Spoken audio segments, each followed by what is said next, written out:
Halo guys, balik lagi dengan gua Mike. Kali ini gue pengen bahas keyboard yang enak typing feel-nya, enak akustiknya. Dulu gue juga sempet bahas tuh di Epo Maker yang transparan itu, sama Yundi, sama Skylock, sama Daksa juga pernah tuh. Kayak enak-enak aja semua itu ya kan. Nah kali ini gue pengen nambahin wishlist lagi ya kan. Yang belum mampu beli nggak apa-apa, nonton aja dulu ya kan, sambil ngelihat, rasain ya kan.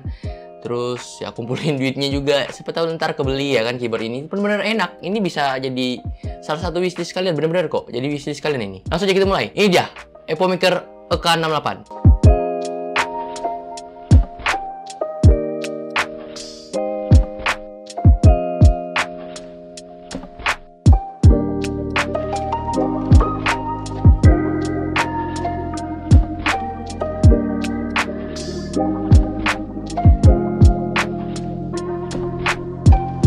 Kita mulai dari desainnya ya. Sekilas gue sih lihat ini cukup mirip layoutnya dengan punya Vortex tuh.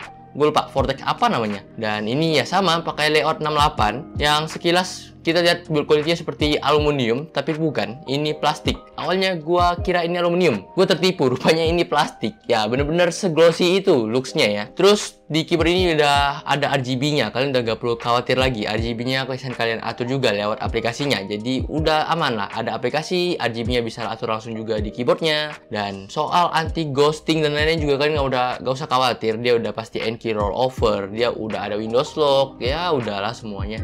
Tenang aja ya. Terus untuk keypapsnya dia udah pakai bahan PBT yang udah double ejection. Ya, sekali gue bilang tenang. Untuk keyboard yang satu ini kalian nggak perlu memperhatikan hal-hal detail seperti itu lagi. Kayak lebih ke sekarang switchnya mau apa deh gitu loh. Lebih kayak gitu sekarang. Dan keycapsnya ini bukan yang tembus RGB, karena ya ada satu hal ya kan, nanti gue jelasin di bagian PCB-nya ya. Terus kita lanjut ke konektivitas. Keyboard ini tuh udah mendukung 3 konektivitas, sudah lengkap ya. Mau kalian pakai wireless 2,4 GHz atau Bluetooth ataupun wired ya. Dan juga ada switch pindah juga dari Mac ke Windows. Jadi kalian udah tenang, ini semua pakai switch, bukan pakai FN 1, 2, 3 atau FNZ, XW gitu, enggak.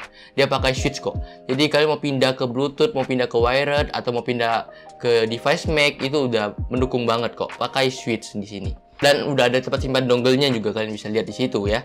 Jadi sekali lagi gue bilang, keyboard ini kalian yang lebih dikhawatirkan lebih ke kenyamanan kalian cocok atau enggaknya aja gitu ya.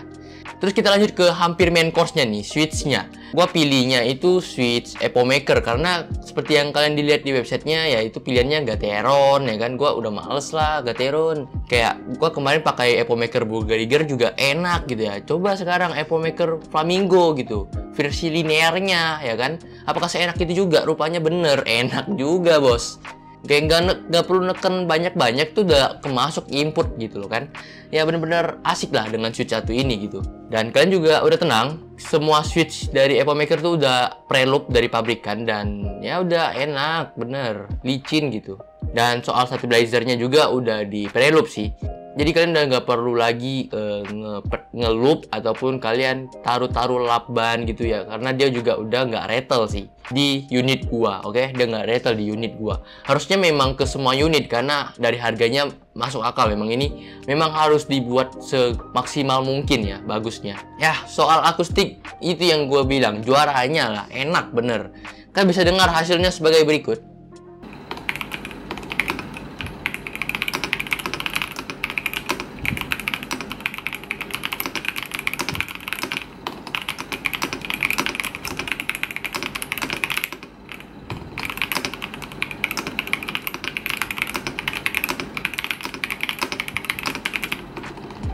Lanjut ke bagian PCB-nya. Keyboard ini tuh udah pakai short facing. Jadi untuk soal pilihan switch udah gak ada batasan. Kalian mau pakai cherry atau mau pakai yang lainnya udah bisa. Semuanya bisa.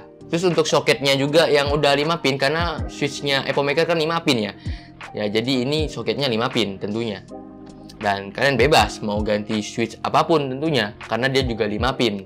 Oh iya, soal profile yang digunakan itu dia pakai cherry profile. Sebenarnya kalian bisa pilih mau OM atau mau profile lainnya tuh bisa aja, karena harganya tuh sama. Tapi menurut gua mending pakai cherry profile aja. Ya ini kan ke keycaps-nya ya. Jadi ya cherry profile yang ternyaman kalau mau ngetik. Lanjut gue sedikit bahas tentang daleman dari keyboard ini ya. Keyboard ini tuh dia udah gasket mount, jadi nggak kalian temukan lagi bautnya. Tapi kayak nggak membal gitu ya. Gasket mount rata-rata kan membal gitu ya, kayak feedback pas di gini ini tuh membal gitu ya. Tapi yang ini nggak, ini solid gitu. Jadi ya ini mah balik lagi ke preferensi ya. Ada yang suka, ada yang enggak gitu. Terserah kalian gitu. Dan ngomongin gasket mount ya, di susunan keyboard ini juga udah ada case foam, terus selanjutnya tuh ada PCB-nya, terus pakai bahan karet juga. Untuk pengganti poron foam dia pakai karet ya, atau silikon apa gitu ya. Terus baru ke plate besinya gitu. Lanjut ke bagian harganya nih. Keyboard ini tuh dibanderol di $89, yang kira-kira kalau dirupiahkan tuh di 1.300.000-an. Ya, worth it sih menurut gua dengan harga itu ya. Karena ya kalau kalian ngejar akustik, ngejar feel nyamannya, ini udah enak. Dan juga ada knobnya juga ya kan. Tapi ya gitu, ini kan belum masuk harga dari bea cukainya. Nah, gua bayar bea cukainya itu sekitar di 300 ribuan, oke? Jadi total 1,6 lah ya. Kalau soal ongkir gimana bang? Udah tenang. Kalian ada dua pilihan opsi, kalian mau yang bayar atau enggak. Tapi kalau kalian mau hemat, ya nggak usah bayar. Dan kalau kalian memang lagi punya budget cari keyboard yang benar-benar akustiknya enak gitu ya, ya ini solusinya sih menurut gua. Dan kalau kalian bilang, kenapa nggak bilang lokalan aja bang? Ya, lokalan nggak punya switch Epo Maker. Jadi ini lebih ke kalian mau switch Epo Maker sih menurut gua. Kalau kalian pengen switch Epo Maker, kalian pengen rasain ya kan. Terus sekalian dapat keyboard ya kan, ya udah gitu, beli ini aja gitu ya kan. Itu solusinya. Mungkin gitu dulu untuk review gua kali ini. Like kalau kalian suka, dan subscribe channel ini kalau karena channel ini bermanfaat. Dan ya mungkin gitu, gua Mike pembunuh diri. Bye bye.